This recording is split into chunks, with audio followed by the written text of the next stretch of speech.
Jazaa'an bima kanu yaksibun, yang itu semua adalah imbalan dari apa yang telah mereka perbuat. Innal ladzina amanu wa amilus shalihat, lihat masalah amal penting sekali disebutkan.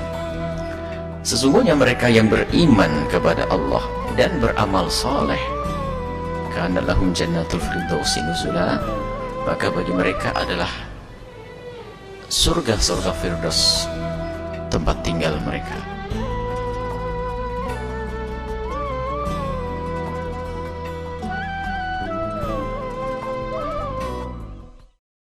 Bismillahirrahmanirrahim. Assalamualaikum warahmatullahi wabarakatuh. Alhamdulillah,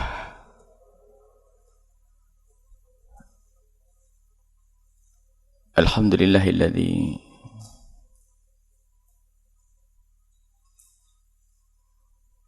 mayyaza baina ahli al-jannati wa ahli an-nari bil iman.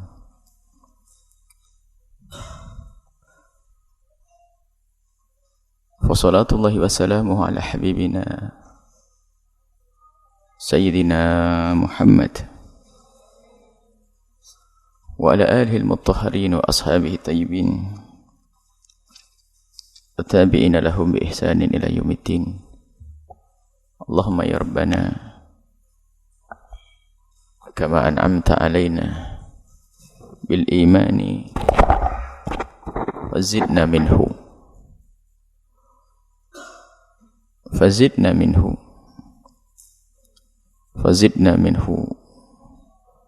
wa thabbit ya Rabbana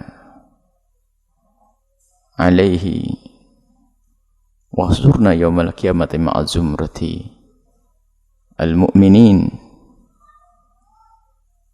wa adkhilna al-jannata ma'a habibika sayyidina Muhammad warzuqna ya Rabbana taubata qabla al-maut asyhadata 'inda al-maut wal jannata ba'dal maut, amma ba'du. Yang kami cintai, kami muliakan para pemirsa, para pendengar, para santri, hadirin dan hadirat. Alhamdulillah, karunia Allah, kenikmatan Allah, kita bisa belajar, berkumpul, bergabung untuk bersama-sama menguatkan apa yang selama ini kita jaga, apa yang selama ini kita perjuangkan, dan apa yang selama ini kita cari, yaitu iman.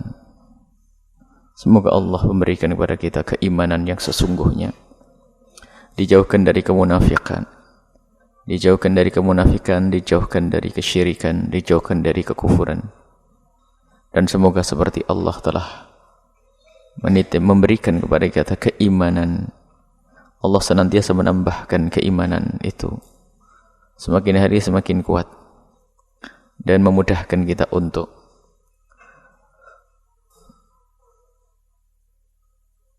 meningkatkan ketaatan kita, buah daripada keimanan itu sendiri. Dan semoga Allah mengumpulkan kita kelak di surga bersama Nabi Muhammad SAW. Kita sudah sampai kepada perkataan An-Nadim, sampai kepada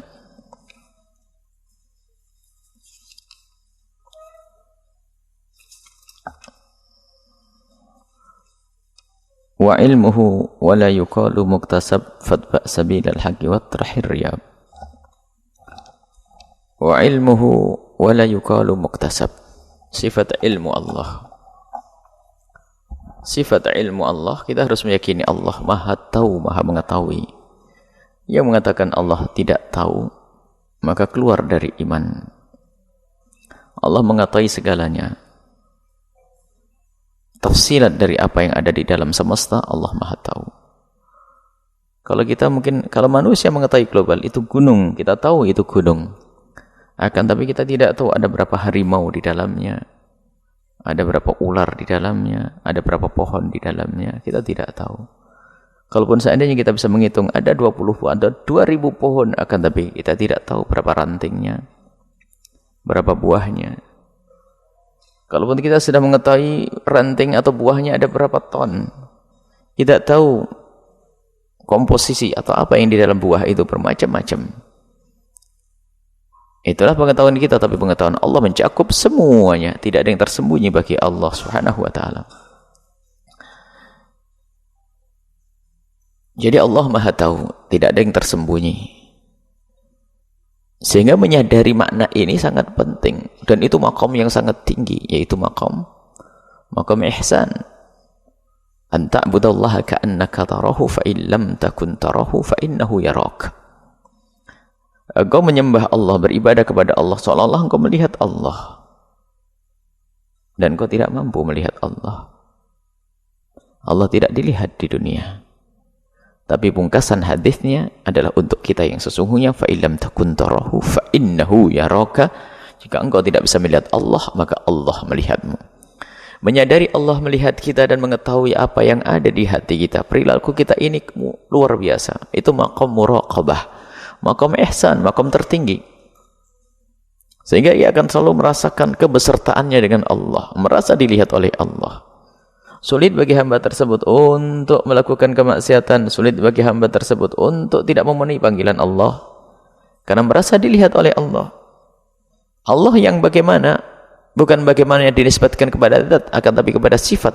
Allah yang maha kuasa, sudah kita pelajari pada pertemuan yang lalu. Allah yang maha kuasa, Allah yang maha berkehendak,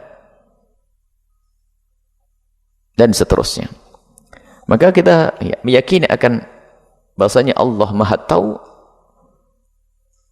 adalah bukan sekedar kita bicara tentang keimanan dalam dunia akal, karena selama ini adalah dalil akli berbunyi begini, kalau tidak punya ilmu bukanlah Tuhan, kalau tidak mengetahui bukanlah Tuhan. Bukan itu, bukan itu saya akan, tapi lebih dari itu, kesadaran yang tidak pernah terputus akan pengetahuan Allah atas kita, akan menjadi kontrol yang selamanya untuk kita,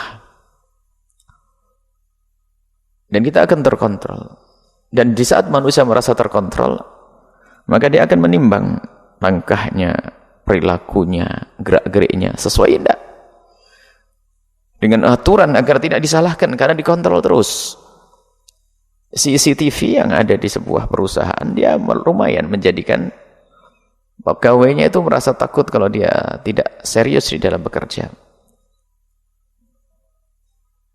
karena merasa dikontrol. Biarpun itu mati, listrik yang mati nggak kepakai, dia merasa kameranya ngadep ke sini.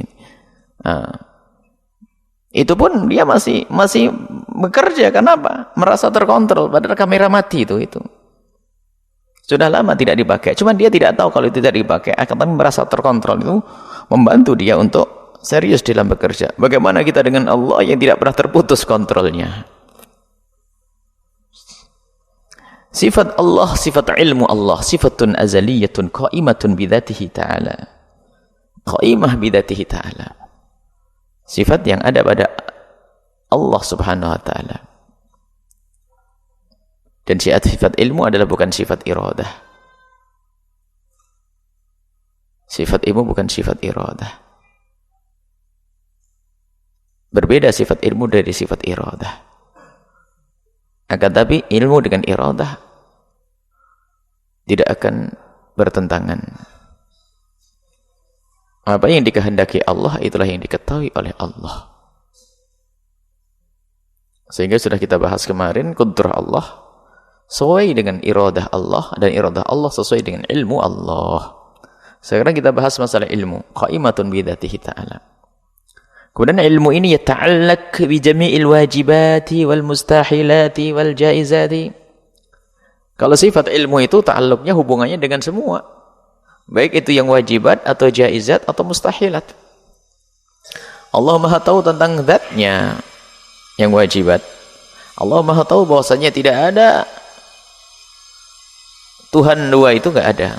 Allah Maha tahu. Allah juga tahu kemustahilannya, tidak adanya Tuhan dua Tuhan. Allah tahu kemustahilan, yang mustahilan Allah tahu. Dan Allah tahu jaizat, apa yang terjadi, sedang terjadi, akan apa yang telah terjadi, sedang terjadi, dan akan terjadi. Allah tahu semuanya itu. Tidak tersembunyi dari pengetahuan Allah Subhanahu wa ta'ala. Bahkan pengetahuan Allah ala wajhil ihatati, jadi pengetahuan Allah meliputi luar dalam, secara global dan detailnya Allah Maha tahu. Dan pengetahuan yang sesungguhnya, bukan pengetahuan yang setengah-setengah. Dan pengetahuan Allah ini adalah bukan mengetahui dari tidak tahu. Ada orang tahu dari tidak tahu. Maka nanti lanjutannya nadhaman wa ilmuhu la yuqalu wa ilmuhu wa la yuqalu muktasab. Ilmu Allah bukan ilmu kasbi. Kalau ilmu kasbi itu adalah ilmu yang didapat dari nazar, menggunakan fikir, merenung. Misalnya bagaimana kita tahu alam ini kok baru, semesta ini kok baru dan diciptakan melalui proses nazar. Al-alam mutaghayyir wa kullu mutaghayyirin hadith wa kullu hadithin yahtaju ila muhdithin. Sampai kepada natijah alam itu butuh kepada yang menciptakan. Ini perlu nazar tentang berubahnya alam. Alam mutaghayyir. Ini kan nazar. Maka ilmu Allah bukan ilmu kasbi. Ilmu Allah bukan ilmu kasbi. Dan juga bukan juga ilmu Allah itu ilmu daruri. Bukan juga ilmu badihi. Ada di dalam mantek ada daruri dan badihi. Daruri itu enggak pakai mikir, kalau kita tahu langsung. Es dingin. Es dingin, sudahlah. Api panas. Sebetulnya mula-mula yang perlu proses, karena sudah seringnya mereka menjadi badihi. Badihi menjadi jelas. Padahal mula-mula kalau Sayyidina Musa alaihissalam makan api, karena belum pernah ngerti kalau api itu panas. Anak kecil coba kasih api, kalau belum pernah tahu selamanya tentang api, apa itu merah-merah, nyas, baru ini pengalaman ini akan diingat sepanjang masa. Maka tersimpulkan api itu adalah panas, sehingga mula-mula tidak tahu. Akhirnya menjadi ilmu badihi karena sudah jelas, nggak usah mikir lagi, karena dirasakan oleh indranya. Kalau badihi lebih mengarah kepada ilmu yang didapat dengan baghtatan, baghtah, spontan, tanpa harus mikir lagi. Kalau daruri itu adalah karena berbarengan dengan sesuatu yang daruriyah. Misalnya apa?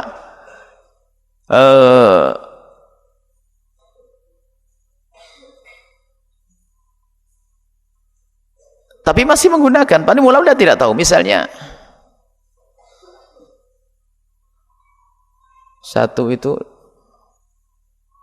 separuh dari dua, dan tentu satu lebih sedikit dari dua. Itu sudah semuanya pasti tahu.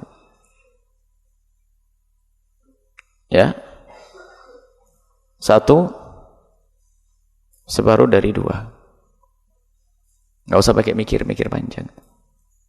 Itu daruri, badihi. Dan ilmu Allah tidak seperti itu. Biarpun ilmu manusia dikatakan badihi, tentu ada sesuatu, yaitu didahului ketidaktahuan.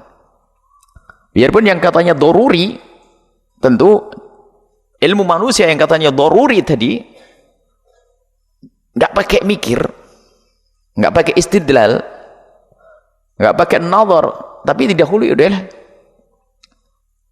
al-jahlu, ketidaktahuan. Dan ilmu Allah tidak bisa, makanya tidak bisa disifati seperti itu. Ilmu Allah bukan kasbi, bukan daruri, bukan nadhari, bukan badihi. Artinya ilmu Allah sudah ilmu Allah. Allah dengan ilmunya mengetahui semua yang jaizat, yang wajibat dan mustahilat.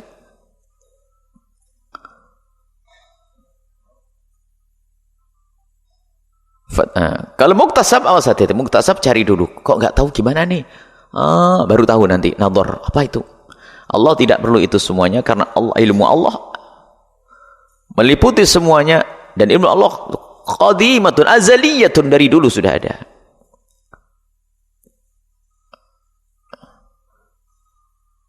Fatba' sabilal haqqi, maka ikutilah ini pendapat yang benar. Pendapat yang benar ini, jangan ikut yang lainnya. Watrahir riyab. Riyab adalah jam'ur raibah, keraguan-keraguan. Sebab di situ ada seperti kaum tentang ilmu Allah,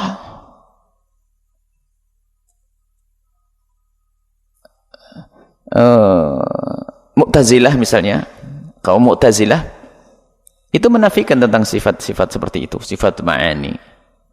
Sehingga mereka meyakinkan bahasanya Allah mengetahui bidzatihi bukan bi'ilmihi. Allah qadirun bidzatihi bukan biqudratihi. Sudah kita singgung kemarin masalah Mu'tazilah tidak mau mengatakan adanya sifat ma'ani.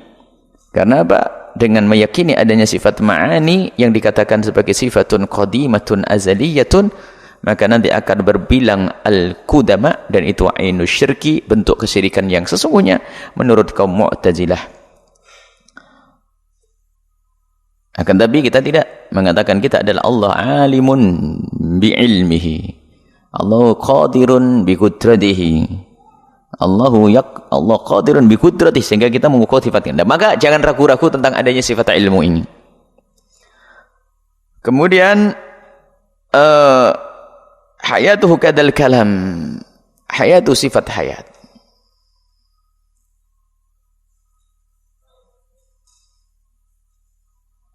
Sifatun sifat hayat, hidup.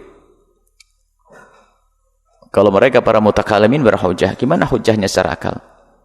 Kalau Al-Quran sudah pasti ada, gitu aja, tidak usah pusing. Allahu la ilaha illa huwal hayyul qayyum la ta'khudhuhu. Cuman secara akal kita datangkan hujjah akliyah. Kaum mutakalimin, para ulama ahli akidah menjelaskan bahwasanya sifat hayat ini suatu keharusan, harus dimiliki oleh semua yang bersifat kudrah dan iradah. Tidak akan mungkin bersifat kudrah dan iradah jika tidak punya sifat hayah. Selagi sudah kita tetapkan bahwasanya Allah bersifat kudrah dan iradah dan ilmu, maka secara otomatis Allah itu adalah hayat. Yang tidak hidup tidak akan punya ilmu. Bagaimana tidak hidup bisa mengetahui? Dan yang tidak punya kehidupan tidak akan punya kudrah. Ini secara otomatis. Maka hujjah yang bisa kita datangkan untuk hujjah kudrah, iradah, ilmu, sekaligus hujjah untuk hayah. Akal tidak akan bisa menerima sesuatu yang disifati sebagai sesuatu yang mati, tapi dia mengetahui. Bagaimana mati mengetahui? Sehingga dikatakan si hayah sifatun azaliyatun qa'imatun bidzatihi ta'ala taqtadi, dikatakan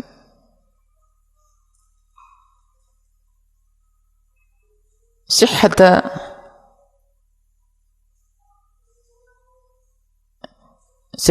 ittisafihi ta'ala bil ilmi.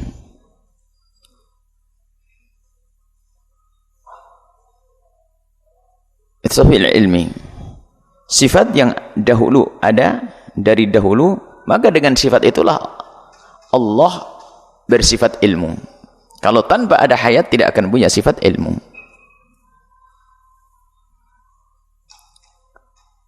Dan hayat itu, hidup itu ada yang baru, seperti yang terjadi pada kita hidup. Cuman hidup kita bukan dzati karena dihidupkan oleh Allah. Kalau hidupnya Allah dzati, tidak ada yang menghidupkannya. Jadi kalau hidupnya kita disebut sebagai hidup. Kalau tadi sifat Allah sifatun qadimatun azaliyatun, tapi kalau sifatnya, kalau kehidupan kita punya kehidupan, kita punya sifat hidup. Tapi sifat hidup kita adalah hidup hadithah. Dengan hidup kita itu, sehingga kita bisa qabul al-his al-harakah, matalan. Dengan hidup kita maka kita bisa merasakan dengan indera kita. Ini kita. Maka kita perlu perantara namanya indera. Jadi bagaimana kita mengetahui pun tidak langsung serta-merta dengan akal kita, tapi ada perantara. Sehingga kita melihat, maka setelah itu kita tahu itu gunung. Atau kita mencium bau, baru kita mengatakan itu minyak wangi. Kita mendengar itu suara. Kalau kita perantara itu. Makanya ilmu kita adalah disangka kehidupan kita adalah kehidupan yang baru hadithah, dan diadakan oleh Allah Subhanahu wa taala. Baik hidup Allah Subhanahu wa taala. Jadi ini adalah sudah jelas kita yakini sifat Allah Maha Hidup. Kemudian kadzal kalamu, begitu juga sifat kalam Allah Subhanahu wa taala. Dan sifat kalam Allah adalah sifatun azaliyatun qaimatun. Ini perbedaan antara kita dengan Mu'tazilah. Bidzatihi ta'ala. Kalau Mu'tazilah tidak. Sifatun khalaqallahu fi ghairihi. Kalau kita mengatakan sifatun azaliyatun qaimatun bidzatihi ta'ala. Laisa biharfin wala sautin wala taqdimin wala ta'khirin wala i'rabin wala bina'in, apalagi urusan bahasa itu yang selama disebut oleh ahli nahwu, ahli sharaf, itu enggak ada. Allah punya kalam yang tidak bisa dikatakan kalam Allah adalah dengan suara dan tidak dengan huruf, dan juga tidak ada mana yang didahulukan mana diakhirkan kalam Allah. Ya, kalam kita ada takdim, ada takhir, ada mubtada, ada khabar muqaddam, dan seterusnya. Ada fi'il, kemudian fa'il, ada jumlah ismiyah dan fi'iliyah karena didahului dengan isim, fi'ilnya menyusul. Ada jumlah fi'iliyah karena fi'ilnya mendahului, baru setelah itu isim sebagai fa'ilnya. Itu kan kalamul bashar, kalamnya manusia. Tapi kalam Allah tidak bisa disifati seperti itu. Bila sautin wala harfin wala taqdimin wala ta'khirin.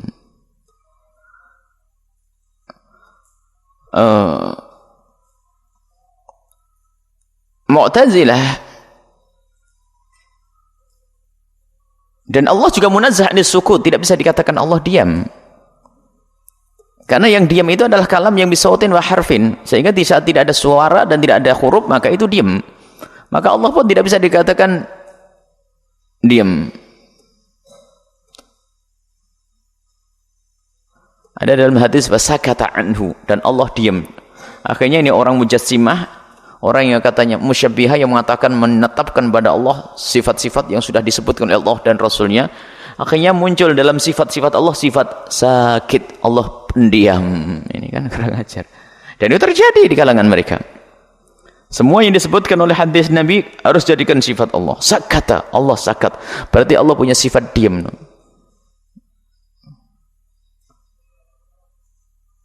Nasullah fa nasiyahum. Oh, Allah punya sifat pelupa. Karena disebutkan di dalam Al-Quran. Wah, ini bahaya. Itulah musyabbihah, mujassimah yang keluar dari iman dan Islam. Akan kita bahas nanti di saat kita membicarakan tentang jika datang di dalam hadis atau Quran tentang lafaz-lafaz yang yuhimut tashbiha, yang secara lahir memberikan pemahaman tashbih, menyerupakan Allah dengan makhluk. Maka hendaknya kita mengambil dua manhaj. Yang pertama manhaj ta'wil, kemudian manhaj tafwid. Yang kedua manhaj tafwid akan dibahas nanti. Baik, kaum Mu'tazilah mengingkari kalam Asy'ariyah di saat mengatakan kalam qadim, sifatun qadimatun. Dan nanti terjadi perdebatan panjang sehingga sering, makanya ilmu kalam itu karena di sini panjang debat. Dan Imam Ahmad ibn Hanbal sampai dihukum disiksa oleh kaum Mu'tazilah karena mempertahankan bahwasanya Al-Quran kalamullah qadim. Mu'tazilah memaksa untuk mengatakan, Imam Ahmad untuk mengatakan Quran kalamullah itu adalah hadis. Imam Ahmad tidak bisa mengatakan yang demikian, tetap Imam Ahmad mengatakan Quran kalamullah qadim. Allah, Quran adalah kalam Allah qadim dan bukan hadis seperti yang diyakini oleh kaum Mu'tazilah. Adapun kaum Mu'tazilah mengatakan kalam Allah adalah hadis karena mereka tidak meyakini seperti yang kita yakini kalam bila sautin wala harfin. Yang bisa dipahami oleh kaum Mu'tazilah adalah yang namanya kalam itu Allah khalaqal kalam fi ghairihi, ja'ala kalamahu fil lahil mahfuz wa fi Jibril wa fi lisanin nabi wa lisan ibadihi. Yang difahami oleh kaum Mu'tazilah bahasanya Allah menciptakan kalam, dan kalam makhluk. Kalau indana kalam ghairu makhluk, kalam Allah ghairu makhluk. Kalau kaum Mu'tazilah mengatakan kalam makhluk. Kalam makhluk. Indal Mu'tazilati wa indana kalamullah ghairu makhluk. Bukan diciptakan. Tapi Mu'tazilah mengatakan kalamullah makhluk. Karena kalamullah makhluk, maka kalamullah hadis. Atas dasar itu Mu'tazilah tidak bisa dikafirkan dalam hal ini. Hanya salah dalam berfikir. Mereka mengatakan kalamullah itu adalah makhluk. Maksudnya Allah yakhluqul kalama fi ghairihi. Fi lauhil mahfuz la. Wa fi Jibril wa yakhluqul kalama fi lisani sayyidina Muhammad wa yakhluqul kalama fi lisani ibadihi. Karena mereka kaum Mu'tazilah tidak mengatakan adanya kalam yang bila sautin wala harfin.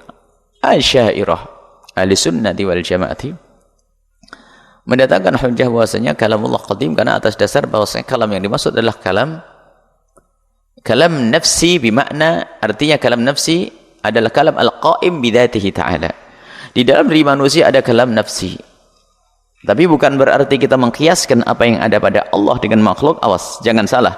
Sebagian dari dari guru-guru akidah ahli sunnati wal jamaatil asy'ariyati dengan latah kadang mengiaskan apa yang ada pada Allah dengan ada pada makhluk, lalu berkata kalamullah itu kalam nafsi seperti yang ada pada kita, pakai kalimat seperti aku punya kalam nafsi.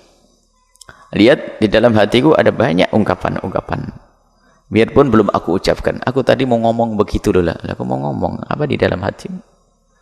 Akan tapi tidak boleh kita katakan kalamullah yang kalam nafsi seperti ini. Makanya tasybih juga. Maksudnya disamakan dari sisi bahasanya ada kalam yang bila sautin wala harfin.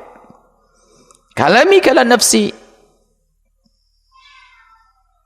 Innal kalama la fil fuadi.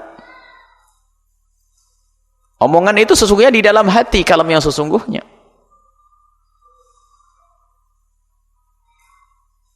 Yang di dalam hati.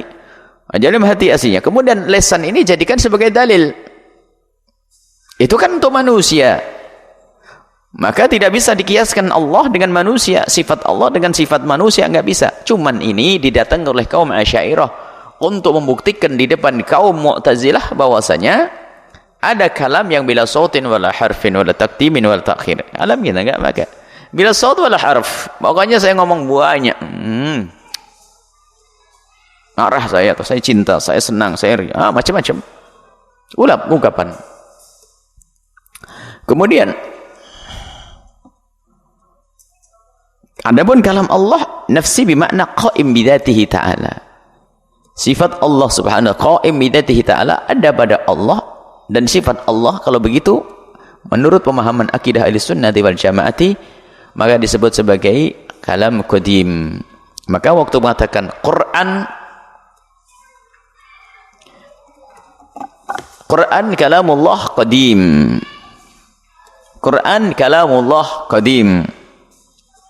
Ini adalah bahasa yang untuk keluar daripada kesalah atau dugaan Mu'tazilah. Karena apa? Quran bagaimana? Quran ini yang ditulis, dicetak tahun 2015 ini kok disebut sebagai qadim, ini bagaimana ini? Ini cetakannya 2016 dari kertas, kayunya pun diambil dari Cirebon, dicetak.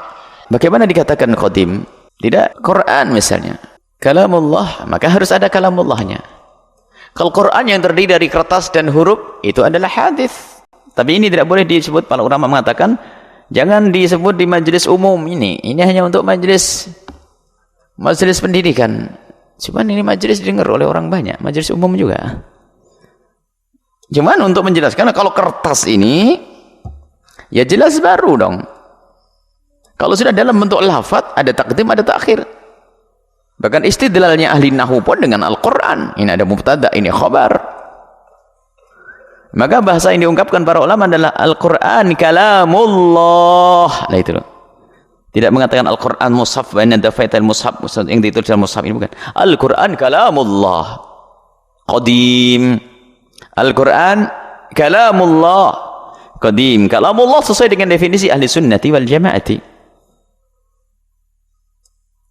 Kalau Al-Quran sesuai definisinya Mu'tazilah ini loh yang tertulis ini ya hadis. Karena terdiri dari kertas yang baru ada. Biarpun ini tidak boleh diungkapkan di majelis, kata ulama, di majelis umum, hanya majelis ilmu saja. Yang belajar sekarang sudah bermacam-macam. Baik, harus kita sampaikan seperti itu kata ulama. Jadi Quran kalamullah qadim. Sebab yang kita bahas bukan ini. Sehingga Imam Ghazali mengatakan kalamul al-Quran kalamullah, yakni kalam al-qaim bidzatihi ta'ala, malfudun bil alsun, diucapkan oleh lidah kita. Bismillahirrahmanirrahim. Secara lafzi, bukan kalam nafsi al-qaim bidzatihi ta'ala, secara lafzi.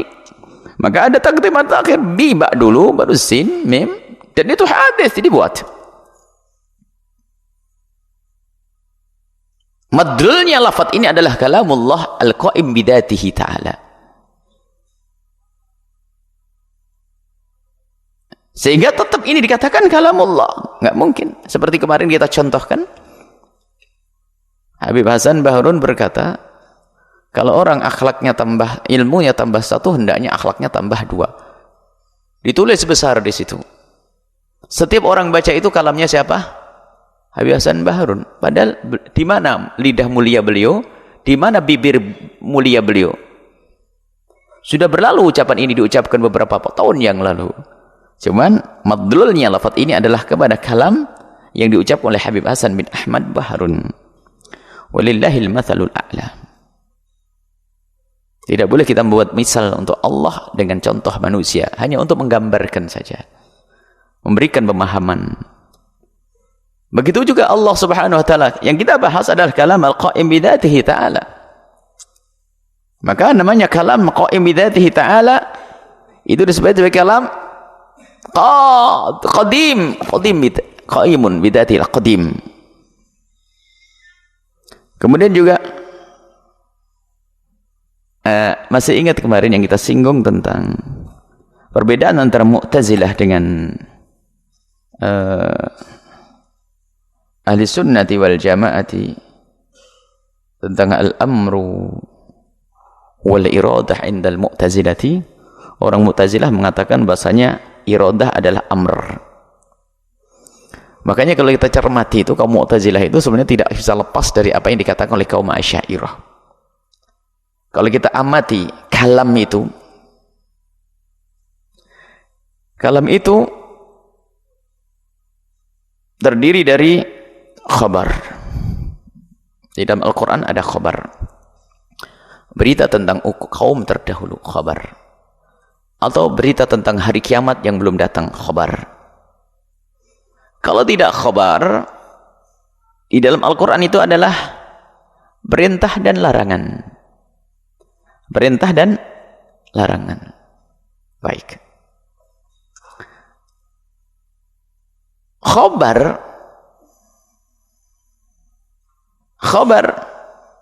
yang ada di dalam Al-Quran adalah kalamullah, atau bukan? Kalamullah. Kita mengatakan adalah kalamullah, kalam qadim, qaimun bidzatihi ta'ala. Akan tetapi kaum Mu'tazilati di saat berbicara tentang khabar, berita tersebut, mengembalikan kepada ilmu Allah. Berita yang terjadi pada masa lalu dan akan datang ini tidak keluar dari ilmillah. Wa ilmullah qadim, qaimun bidzatihi ta'ala qadim. Sehingga Mu'tazilah diam-diam juga tetap mengatakan sebetulnya ada kalam yang bila sautin wal harfin, sebab khabarnya pun sudah diketahui oleh Allah. Juga berkenaan dengan yang namanya perintah dan larangan.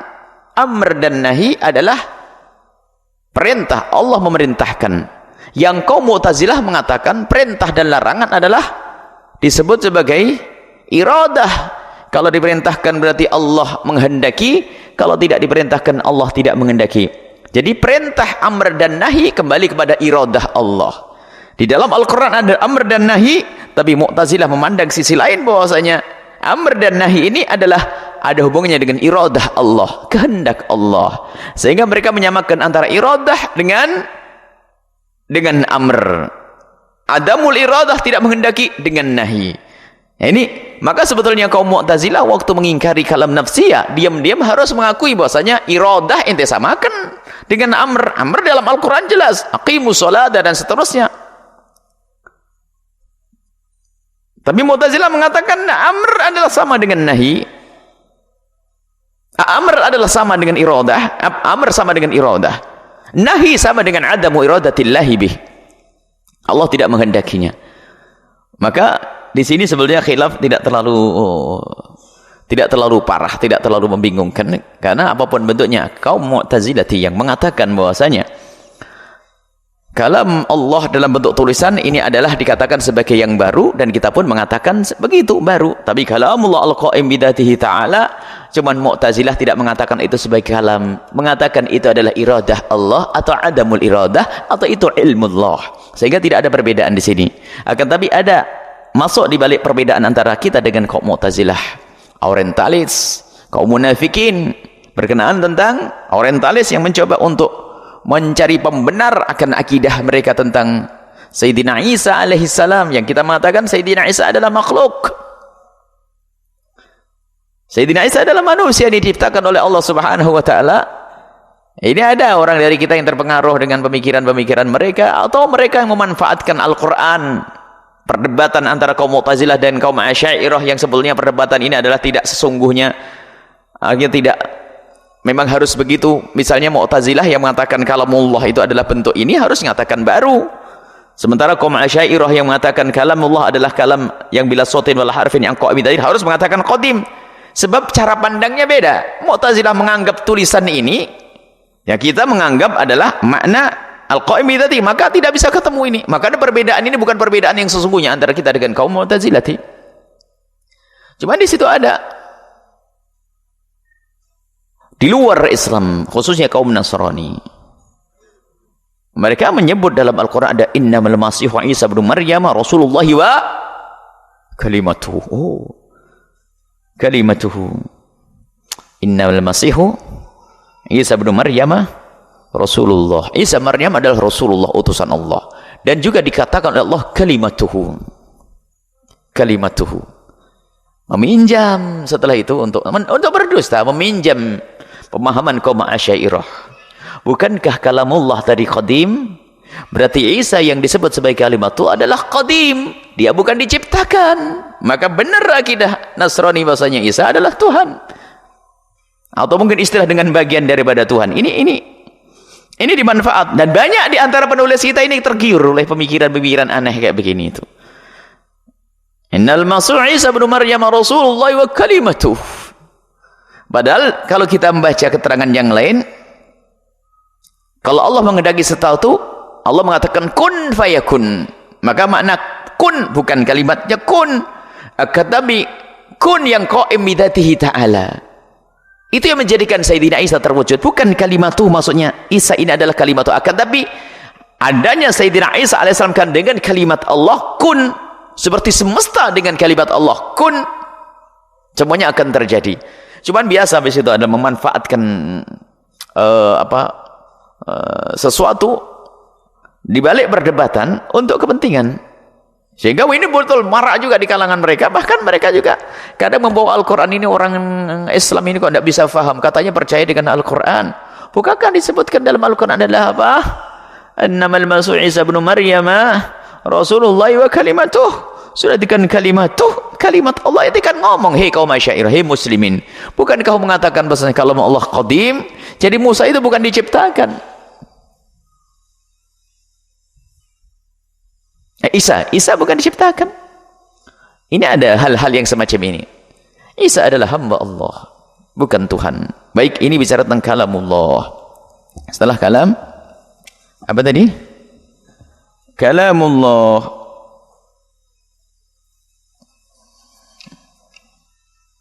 As-sam'u. Apa huwa as-sam'u? As-sam'u thumma al-basar bidhi atana as-sam'u. As-sam'u yang pertama adalah sifat Allah as-sam'u. Wal basar, as-sam'u maha mendengar, kemudian maha melihat. As-sam' maha mendengar, al-basar maha melihat. Kemudian as-sam'u yang kedua, bidhi atana as-sam'u, dengan ini semua, ini itu sifat-sifat yang sudah disebutkan tadi. Atana telah datang kepada kami as-sam'u, dalil sam'i, bukan dalil sam'i, dalil naqli. Sam'i kami dengar dari Rasulullah SAW, dari Allah Subhanahu wa taala. Maksudnya apa? Ini juga menolak sebagian orang yang menuduh bahwasanya kaum Asy'ariyah adalah tidak menggunakan dalil. Bahkan ini semua dari sifat-sifat yang sebut tadi adalah ada dalil sam'iyya, dalil naqlinya dari Al-Qur'an atau hadis-hadis Nabi yang mutawatir. Baik. Kemudian masalah kalam, as-sam'u, sifat sama, sifatun azaliyatun qa'imatun bidzatihi ta'ala. Sifat sama adalah sifat Allah Maha mendengar. Dan keyakinan Allah tidak mendengar, was-sami'ul alim, wa huwas sami'ul alim, subhanalladzi asra bi 'abdihi. Wa huwas sami'ul alim, Allah Maha mendengar. Sami'ul basir, Allah Maha melihat. Allah Maha melihat. Kaum Asy'ariyah dengan detailnya cara berpikir, ulama-ulama Asy'ariyah menjauhkan dari pemahaman kita, dan ini ada hubungannya dengan masalah Allah bisa dilihat tidak di surga nanti. Langsung kaum Mu'tazilah mengatakan tidak bisa dilihat. Maka dari pembahasan tentang sifat sama ini harus dijelaskan bahwasanya sifat sama Allah Maha mendengar bukan seperti engkau mendengar. Allah Maha melihat bukan seperti engkau melihat. Engkau melihat kan pakai alat. Kalau alat penglihatanmu tidak ada, kornea matamu sudah nggak ada, nggak akan bisa melihat, jadilah buta. Gendang telingamu sudah tidak ada, nggak akan bisa menangkap suara untuk disampaikan kepada akalmu untuk kau fahami. Lalu kau jawab pertanyaan, nggak bisa kalau tidak ada kendang suaramu. Kendang suara yang ada di telinga kita. Tapi Allah mendengar tidak dengan alat. Sehingga karena Allah mendengar tidak dengan alat, maka pendengaran Allah tidak seperti apa, jangan bertanya tentang itu dengan kalimat seperti. Maka Allah Maha dengar karena pendengar Allah mendengar mutlak, mendengar dan mendengar semuanya. Kalau sudah Allah mendengar semuanya, maka seperti yang dikatakan oleh Imam As-Sanusi, Allah mendengar, sami'un, Allah yasma', Allah mendengar al-mawjudat, segala yang ada. Segala yang ada didengar oleh Allah Subhanahu wa taala. Allah mendengar semua yang ada. Dan kalimat semua yang ada ini tidak terbatas kepada sesuatu yang didengar saja. Akan tapi sesuatu yang dilihat pun didengar oleh Allah. Ini kadang bikin pusing seseorang. Bagaimana Allah mendengar sesuatu yang dilihat? Seperti halnya sifat satunya lagi, yaitu Allah Maha melihat. Allah melihat suara. Allah al-basir, Allah melihat juga. Melihatnya, Allah melihat al-mawjudat. Allah melihat semua yang ada. Allah melihat semua yang ada. Sehingga Imam Sanusi mengatakan bahasanya Allah melihat semua yang ada. Kalau sudah kalimat semua yang ada, suara ada. Maka Allah melihat suara. Seperti halnya Allah mendengar warna, Allah juga melihat suara. Saya tidak paham kalau begitu. Iya, karena kamu kalau mendengar harus mendengar suara, dan Allah beda, Allah bukan kamu, makanya kamu tidak paham sudah. Begitulah kata ulama. Imam Sanusi berkata, inna Allahu yubsirul mubsarat wal masmu'at wa yasma'ul mubsarat wal masmu'at. Allah melihat suara, dan Allah melihat warna dan benda. Kalau Allah melihat benda, faham. Justru dengan yang dihadirkan Imam Sanusi ini agar kamu tuh segera sadar kalau kamu tuh beda dengan Allah, Allah beda dengan kamu, gitu. Kalau nanti gambaran ini, nanti ada ulama lain seperti Sa'duddin At-Taftazani mengatakan Allah mendengar ya yang didengar, Allah melihat yang dilihat.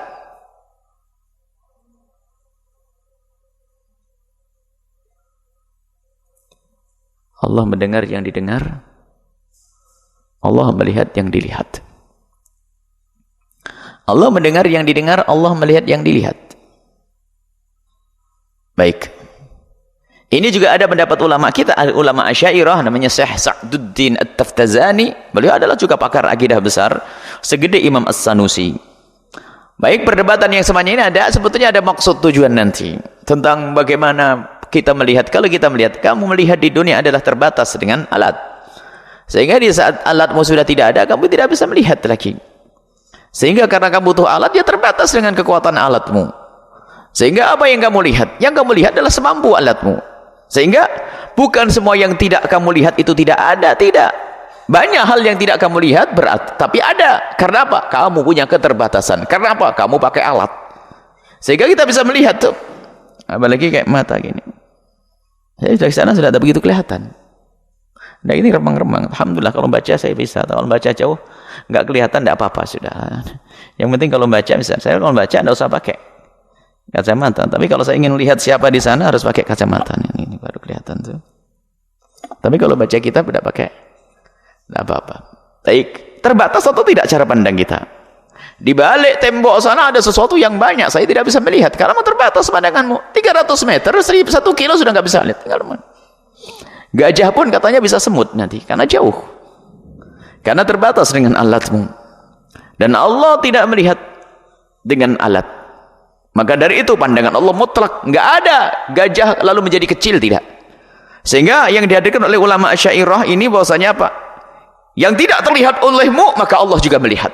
Sudah. Karena penglihatan Allah tidak terbatas. Sehingga sampai dikatakan Allah melihat suara. Karena suara mawjudat. Suara ada atau tidak ada? Kita melihat suara ada. Suara ada. Inilah kalam sam'u thummal basar bidhi atana sam'u. Baik, jadi kalam apa as-sam' Allah Maha melihat. Sudah selesai ini sampai di sini. Yang penting Allah. Sebetulnya ini perdebatan di antara para ulama ini adalah punya tujuan untuk menepis. Nanti kaum Mu'tazilah mengatakan Allah tidak bisa dilihat.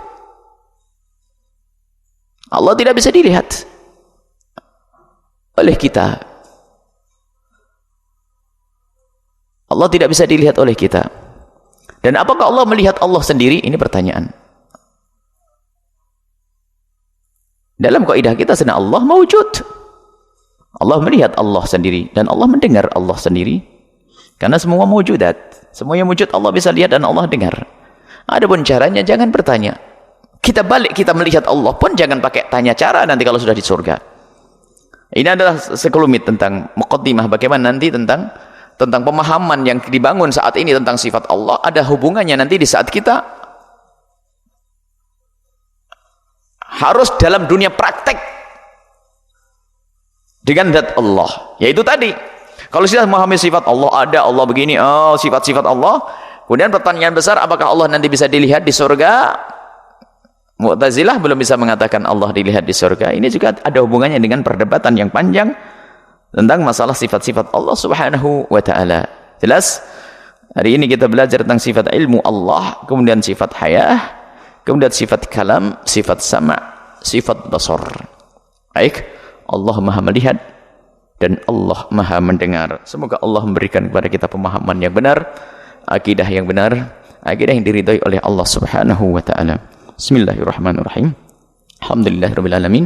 Allahumma shalli ala sayyidina Muhammad wa ala ali sayyidina Muhammad.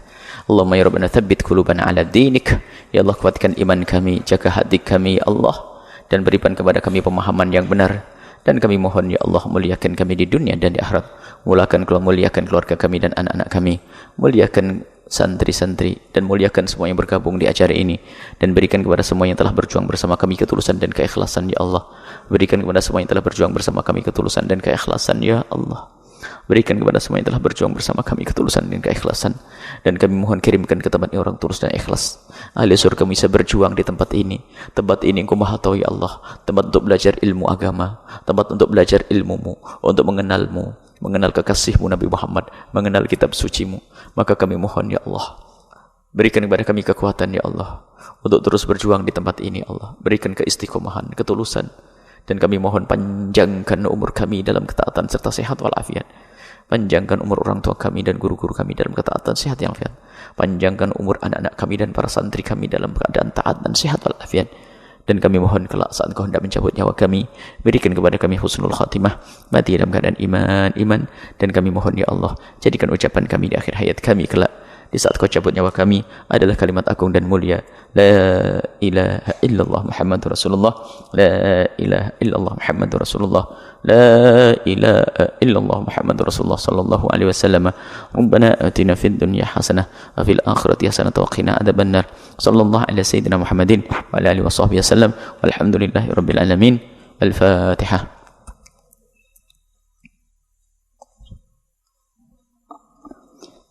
Terima kasih, mohon maaf, mohon doa selalu, wabillahi taufiq wal hidayah. Assalamualaikum warahmatullahi wabarakatuh. Jazaan bima kanu yaksibun.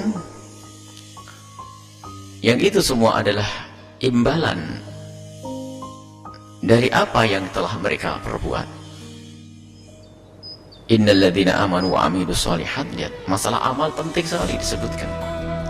Sesungguhnya mereka yang beriman kepada Allah dan beramal saleh, kana lahum jannatul firdausi nuzula, maka bagi mereka adalah surga-surga Firdaus tempat tinggal mereka.